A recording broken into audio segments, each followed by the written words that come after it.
Not paying too much attention to the gifts my grandma gave, I embarked on a journey to experience the real world, oblivious to the realities of life. I started college. And although I had some of the best memories in college, I was exposed to the other side. Stress from exams, stiff competition, tough taskmasters, and dealing with people with temperamental attitudes. I decided it was time to call Grandma and seek her advice. A lady who never went to school all her life, who lost her husband at a young age, yet brilliantly brought up her 5 children. I always look up to my grandmother. After lamenting about all the things that were going wrong in my life, I asked her, "Grandma, what do I do?" To which she calmly responded and said, "Aparna, time you take your first gift out." The remote. What did I learn from that conversation? Is that we all have the power to control our own emotions. We don't need the outside world to tell us when we should be happy, sad, dejected, excited. That we should not be like a puppet. I am overjoyed. They complimented me. I'm sad. They chastised me. I'm super excited. They praised me. I'm depressed. They mocked me. The state of our mind should not be influenced by what other people tell us, either positive or negative. Does that mean I shouldn't feel good if someone praises me, appreciates me? Of course not.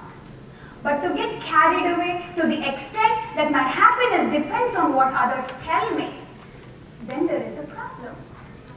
As logical as it sounded, I knew how difficult it is to develop this quality.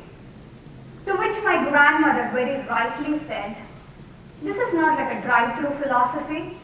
You drive through, order for this quality to develop, and you're a changed person." Unfortunately, life does not function that way. Every time I'm at the brink of getting bogged down because someone hurt my feelings, or I'm ecstatic on cloud 9 because someone flattered me, I check myself by looking at this remote, having a control within and not giving it to the outside. As I embark on a different stage in my life, an arranged marriage, children, career, work-life balance. And for those of you who want to know what an arranged marriage is, it's more like pulling the lever of a slot machine at a Vegas casino. A gamble. A stranger marrying a stranger. Frequently tormented by the uncertainties of tomorrow. Health, finance, career. I decided to call Grandma again. "Grandma, what do I do?"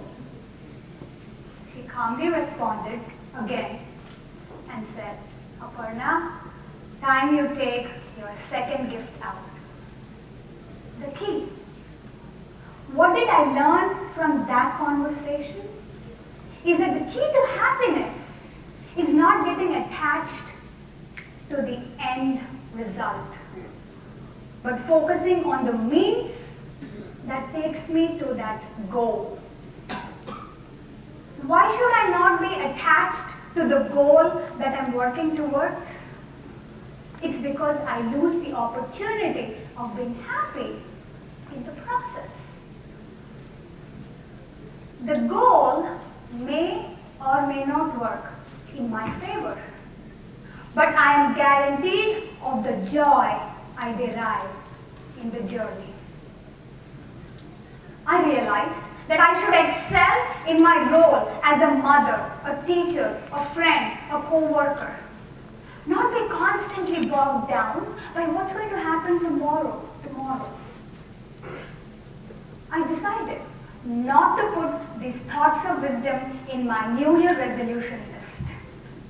Because what that list, it goes in an infinite loop, and I have to start afresh all over again. Ladies and gentlemen, I would like to give these strange yet symbolic gifts to each and every one of you present here. They're no magic pills that you consume and you're a changed person. But they remind us of two things.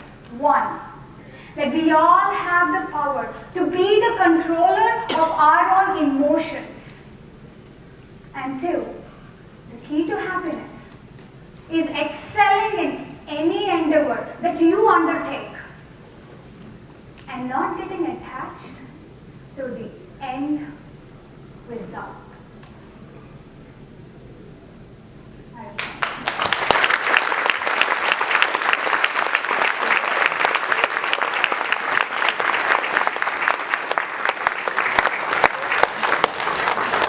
May we have